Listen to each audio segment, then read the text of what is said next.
Sejam todos bem-vindos a mais um vídeo aqui deste canal. E hoje nós vamos falar a respeito de um homem muito importante na Bíblia, o apóstolo Paulo. Mas não somente dele, vamos falar também de Timóteo, seu filho amado, como ele costumava se referir. Então, pega aí a sua Bíblia e vamos pro vídeo.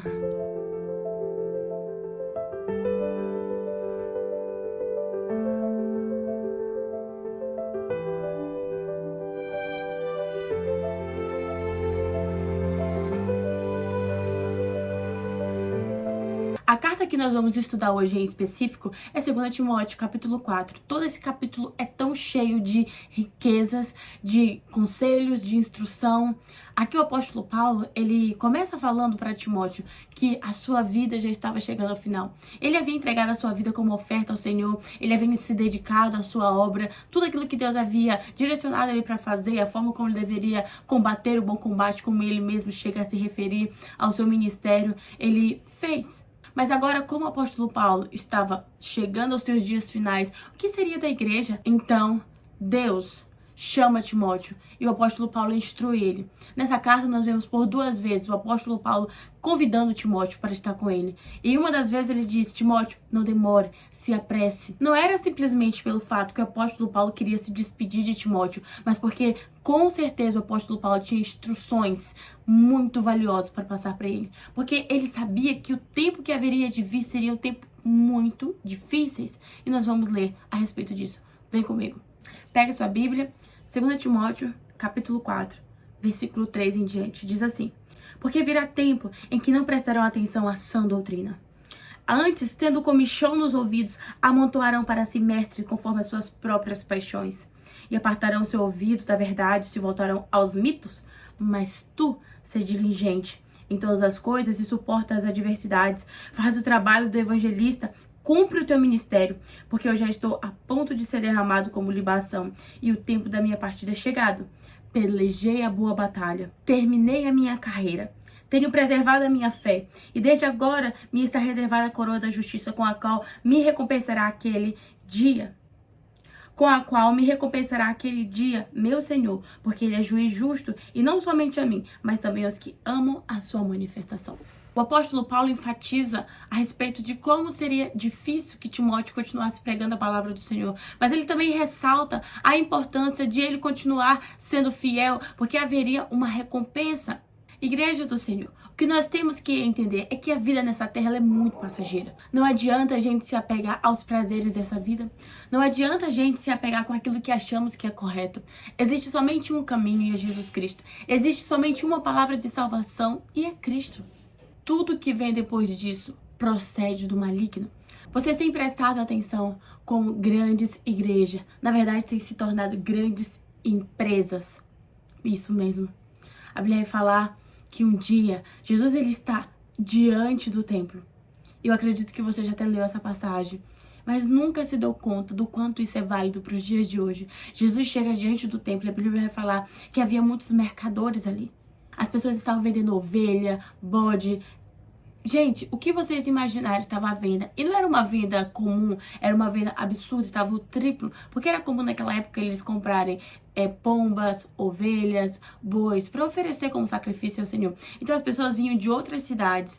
Como a viagem era longa, cansativa, eles deixavam para comprar ali. Porque quando eles traziam o animal morria durante a viagem, porque era necessário água, era necessário comida. Então, como a viagem era cansativa, era comum que eles chegassem no templo e compravam ali os animais. Mas o que estava acontecendo? Os sacerdotes perceberam que isso se tornaria um meio de ganho.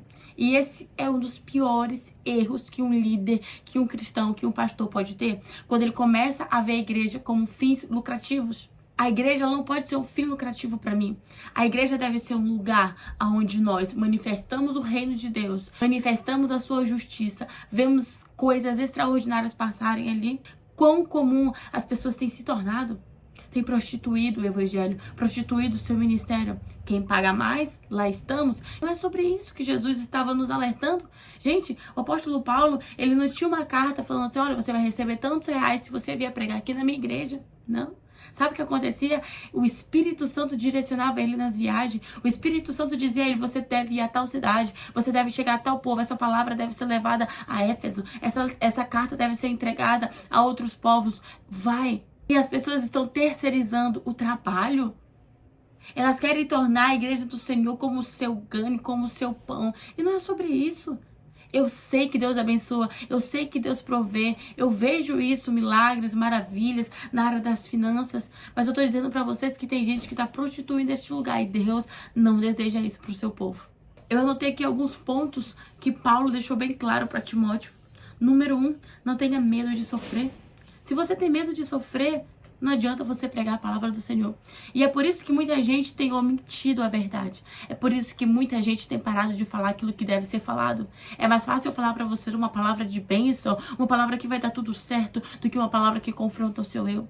Sabe? A palavra da verdade confronta o nosso ego, confronta quem nós somos. Hoje em dia, a verdade não tem sido dita, porque quando a verdade é dita, ela não é aplaudida. Nos dias que nós estamos vivendo hoje, quando alguém fala a verdade de Deus, direcionado por Deus, pelo contrário, é perseguido, é caluniado. Nós vemos isso com os outros profetas. Nós vemos Jeremias, vemos Isaías, vemos tantos profetas que antecederam o povo de Deus e que eles se manifestaram em poder, eles se manifestaram em levar a palavra do Senhor. E sabe o que aconteceu?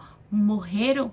Então não parece um convite muito receptivo dizer pra você, prega a palavra do Senhor e a sua vida vai estar em jogo, a sua fama, a sua reputação vai estar em jogo, o seu nome vai estar em jogo.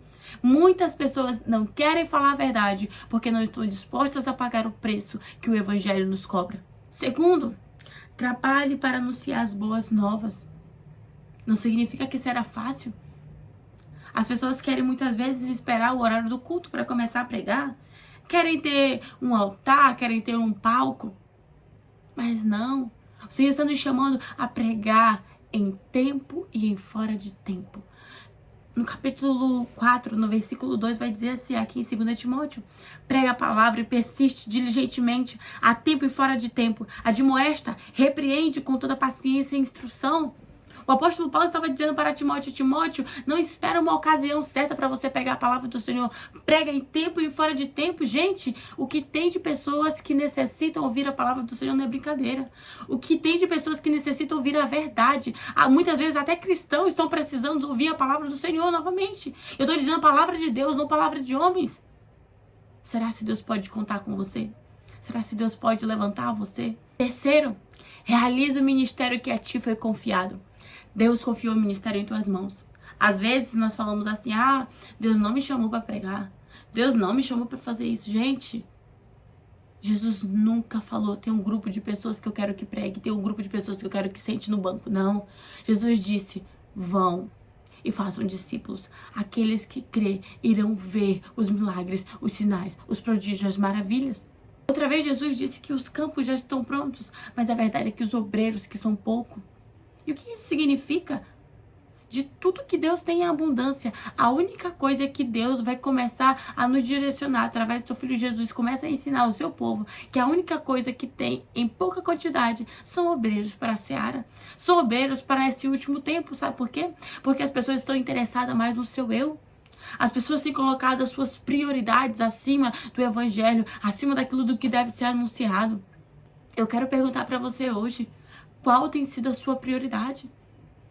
Buscai, pois então, em primeiro lugar, o reino dos céus e a sua justiça, e as demais coisas vos serão acrescentadas. Esse é o estilo de vida de quem tem buscado o reino de Deus.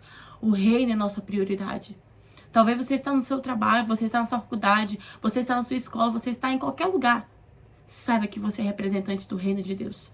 Quarto, o apóstolo Paulo diz para Timóteo, Timóteo, mantém-se sóbrio. A Bíblia vai falar que nos últimos dias a terra vai cambalear como um bêbado. Como nós temos visto pessoas que estão cambaleando na fé. Um dia estão bem, um dia não estão bem. Um dia acordam com fé, outro dia já não estão mais tão firmes na fé. Um dia estão crentes, outro dia não estão mais crentes. Eu quero te dizer uma coisa, mantenha-se sóbrio, mantenha-se. A única forma de você se manter sóbrio é você vivenciar a sã doutrina. É você buscar esta palavra dia e noite, ler e procurar entender. Eu tenho visto uma fragilidade muito grande no corpo de Cristo.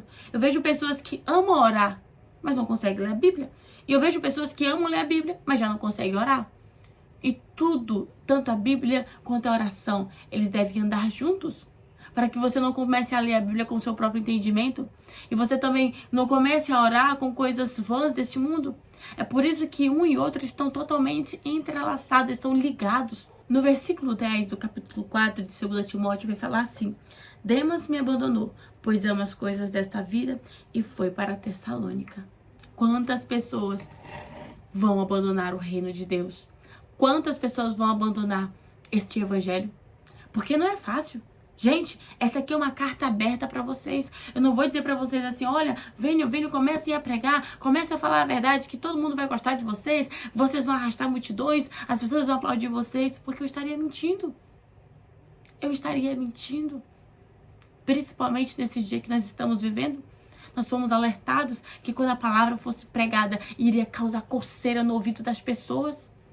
Hoje em dia, as pessoas ficam horas e horas rodando o feed, vendo tantas coisas seculares. Mas quando se trata da palavra do Senhor, já não tem mais prazer. Não tem um prazer em oração, não tem prazer em leitura bíblica, como nunca. Nós vemos pessoas se levantando para ter que ensinar como se faz um devocional. A gente tem tentado muitas vezes trazer tão pouco diante de Deus quando Ele merece muito. As pessoas dizem, separe 15 minutos do seu dia, separe 10 minutos do seu dia. Eu quero dizer para você que isso não significa nada. Deus quer um povo que viva em sacrifício, um povo que viva em renúncia. Você vai dar 15 minutos porque 15 minutos para você é válido. 15 minutos é confortável para você. Saia da zona de conforto. Ofereça para Deus 1 hora, 2 horas. Ofereça para Deus aquilo que lhe custe de fato. Viver uma vida em santidade, eu quero dizer para você, não é uma vida normal, mas é uma vida que vale a pena diante de Deus. Você vai ser visto perante a sociedade de uma forma diferente, mas eu quero te dizer uma coisa, no céu você vai estar sendo aplaudido. No céu você estará sendo aplaudido. Abra seu coração nesse exato momento diante de Deus. E assim como o apóstolo Paulo aconselhou a Timóteo, eu quero aconselhar você neste momento. Mantenha-se firme, mantenha-se sóbrio, pregue em tempo e fora de tempo. Não espere uma ocasião. Comece a anunciar a palavra do Senhor com veemência. Se você tem que abrir mão de relacionamentos vãos desse mundo, abra. Se você está com um namoro que não agrada ao Senhor, abra mão de tudo aquilo que tem te afastado você do ministério que Deus confiou em tuas mãos. O mais importante de tudo que nós temos é aquilo que Deus entregou na nossa mão desde que nós fomos formados no ventre da nossa mãe. Antes que você fosse formado no ventre, como Deus disse para Jeremias, eu te designei profeta para as nações. Não digas que tu és uma criança. Hoje em dia você pode dizer, eu não tenho influência, eu não sei falar. Gente, quando Deus escolhe alguém, não é nós que falamos, é Ele que fala através dos nossos lábios. A partir do momento que eu comecei a compreender que não era eu que ia falar, mas que o Senhor iria falar através dos meus lábios, tudo mudou. Tudo mudou. Às vezes eu abro a Bíblia e eu leio o versículo e o Senhor fala para mim, você vai pregar em cima disso? Eu procuro ler, entender, e quando a gente começa a ministrar, rio de água viva começa a fluir, palavras começam a fluir dos meus lábios, porque eu entendi que quem me chamou, Ele respalda, Ele mantém-se firme, Ele cumpre a sua palavra.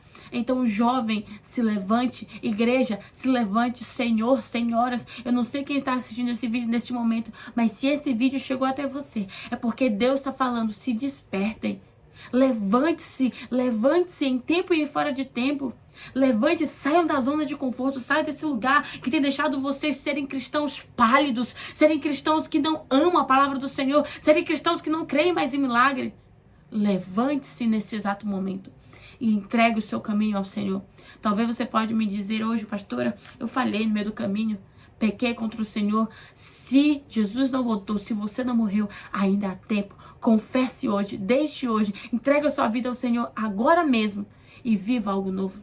Quero te dizer uma coisa, não será fácil, mas Deus estará com você para te dar graça. Esse caminho que nós estamos percorrendo não é de nós mesmos, mas o Espírito Santo de Deus que flui em nós. Então, quero fazer esse convite, entregue sua vida ao Senhor neste momento. Faça essa oração, se você sente essa liberdade, coloque a mão no seu coração onde você estiver e fale comigo, Pai Celestial, te entrego a minha vida, te confesso como meu único e suficiente Salvador. Habita em mim. Faz de mim uma nova criatura. E eu sei que se eu morresse agora, me encontraria contigo. E eu sei que se o Senhor também voltasse agora, eu me encontraria contigo. Eu recebo o teu perdão em nome de Jesus. Receba esta oração e a partir de agora eu vou ser uma nova criatura. Não comece a praticar as práticas antigas, mas fuja da aparência do mal. E lembre-se, o Senhor conta com você neste tempo.